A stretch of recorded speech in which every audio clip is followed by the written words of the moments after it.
నమస్తే. ఇన్నాళ్ళు నన్ను సపోర్ట్ చేస్తూ, ఎంకరేజ్ చేస్తూ మీ ప్రేమని నాకు అందిస్తున్న ప్రతి ఒక్కరికి కృతజ్ఞతలు. అలాగే ఈ వీడియో కూడా ఖచ్చితంగా మీకు ఉపయోగపడుతుంది. లైక్, షేర్ అండ్ సబ్స్క్రైబ్ చేసి మీ సపోర్ట్‌ని నాకు అందించండి. అలాగే ఈ వీడియో పట్ల మీకున్న అభిప్రాయాన్ని కామెంట్ సెక్షన్‌లో కామెంట్ చేసి తెలియజేయండి. ఇప్పుడు వీడియోని చూద్దాం. నమస్తే.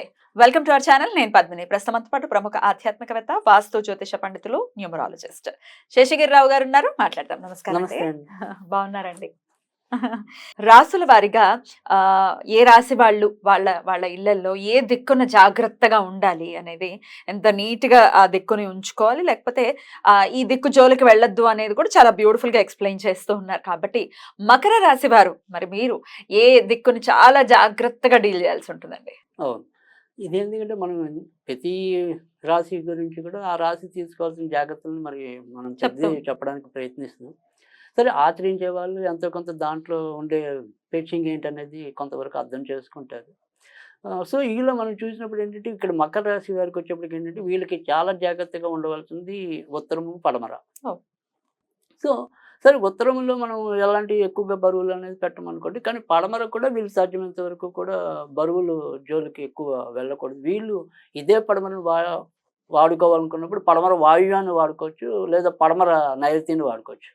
మళ్ళీ దక్షిణ నైరుతి పనికిరాదు.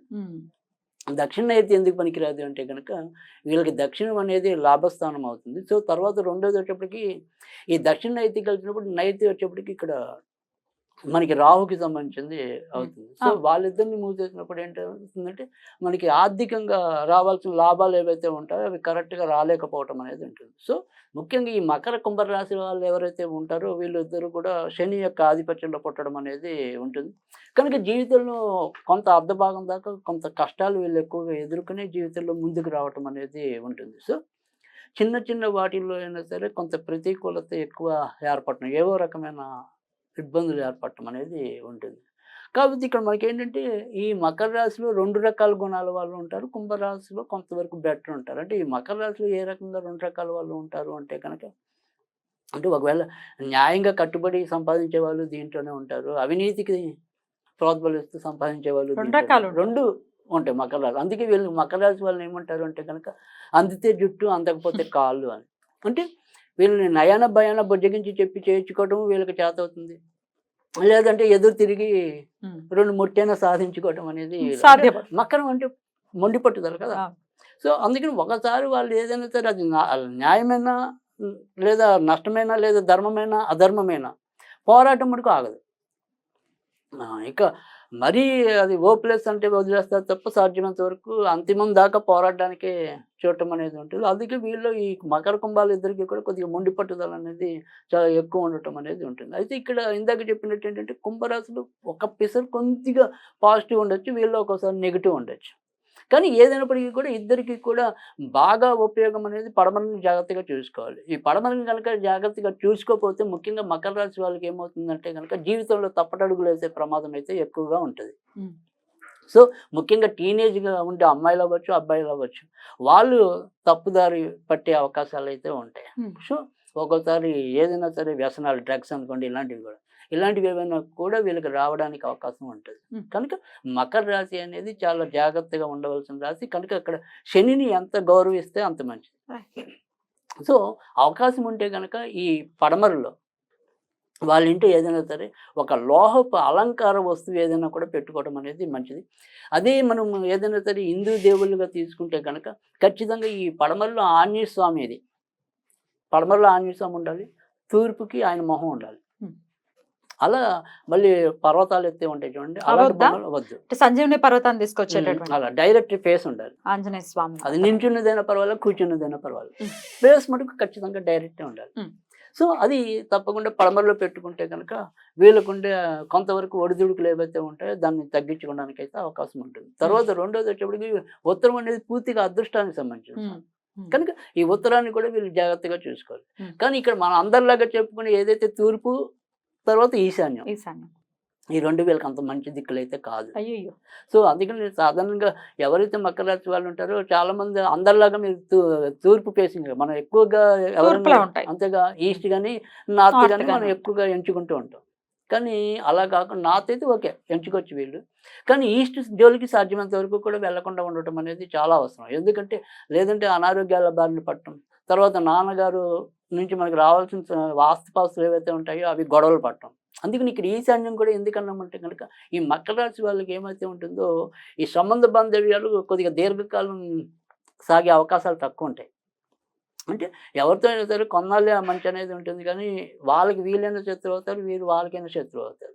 సో ఎందుకని అవుతారు అంటే కనుక ఏదైతే మనకు 3వ ఇంటి అధిపతి గురుడు వీళ్ళకి పాపి అవుతున్నాడు. సో వీళ్ళకి ఉపయోగం కాదు గురుడు. సో ఆయన వల్లే సంబంధ బాంధవ్యాలు అనేది దెబ్బతింటం అనేది ఉంటుంది. అయితే ఇక్కడ ఇదే గురుడు వల్ల ఏంటంటే ఆయన వ్యయాధిపతి అవటం వల్ల మళ్ళీ ఇదే మకర లగ్నంలో మీకు ఏదైనా సరే మోక్ష సాధకులు ఉంటారు కదా, లేదా తీవ్ర సాధకులు ఉంటారు కదా, అలాంటి వాళ్ళు సాధన జయించడానికి కూడా ఇదే రాశి వాళ్ళకి ఉపయోగం ఉంటుంది. కనుక ఇక్కడ తూర్పు అనేది ఎప్పుడు కూడా వీళ్ళకి అంత పెద్ద యూజ్ కాదు. తర్వాత వచ్చేప్పటికి ఏంటంటే ఈశాన్యం కూడా అంత మరీ యూజ్ కాదు. కనుక ఈ ఈశాన్యం అనేది ఎంతవరకు ఉపయోగించుకోవాలి కాబట్టి మనకు కేవలం మన దైవత ఆరాధన కోసమే. అంతేగాని మిగతా వాటిలో ఈశాన్యంలో కొంతవరకు బరువు తగ్గినా బరువు పెరిగినా వీళ్ళైతే బాధపడాల్సిందే. బరువు పెరిగినా పర్వాలేదా? రైట్, తప్పకుండా పెంచుకోవచ్చు, తప్పేం లేదు. అమ్మో ఈశాన్యం కదా నా అనే అనుమానం వీళ్ళకి అక్కర్లా. సో ఒకసారి అక్కడ చెడిపోయినా కూడా వీళ్ళకి వచ్చే నష్టం అయితే గ్యారంటీగా ఉండదు. సో వీళ్ళు బాగా చూసుకోవాల్సింది అయితే కనుక పడమర నేను మన ఉత్తరాన్ని బాగా చూసుకోవాలి. సో దక్షిణం కూడా వీళ్ళకి నెగిటివ్ ఎనర్జీ ఎక్కువ పాస్ అవుతుంది కాబట్టి మళ్ళీ బరువులన్నీ కూడా దక్షిణంలో పెట్టుకోవచ్చు, తప్పైతే ఏమీ లేదు. ఇంకా ఇందాక మనం చెప్పుకున్నా ఖచ్చితంగా ఆంజనేయుడి యొక్క విగ్రహం లేదు అంటే కనుక ఎనీ టైప్ ఆఫ్ మెటలే ఉండాలి. ఆ మెటల్ విగ్రహం అంటే అలంకార డెకరేటివ్ పీసులు అంటాం కదా, ఇలాంటి అలంకార వస్తువులు ఏవైనా కానీ మెటల్కి సంబంధించి పెట్టుకోవటం వల్లే ఎక్కువ మంచి జరగటం అనేది ఉంటుంది. తర్వాత ఇంట్లో సెంట్రల్ బల్బ్ ఏదైనా సరే బ్లూ ఆర్ గ్రీన్ పెట్టుకుంటే కనుక ఖచ్చితంగా ఉపయోగపడటం అనేది కూడా ఉంటుంది. Blue or green, right. అలాగే ఇంటికి సంబంధించిన రంగులు కూడా ఇలా నీలం కానీ ఆకుపచ్చ కానీ ఎక్కువ వాడితే కనుక వారి అదృష్టం మరింత పెరిగే అవకాశాలు కూడా ఉంటాయి. సో ఈ రకమైన జాగ్రత్త. శని ఎక్కడ వాళ్ళ జాతకంలో ఎక్కడ ఉన్నప్పటికీ ఇవి పనిచేస్తాయని అనుకోవచ్చా? అందుకని ఇప్పుడు శని ఒకవేళ నెగిటివ్ ఉంటే కనుక ఇంకా ఎక్కువ పనిచేస్తుంది, ఇంకా ఎక్కువ పనిచేస్తాయి. సో ఎందుకంటే ఆ నెగిటివ్ని కొంతవరకు అరికట్టడానికి.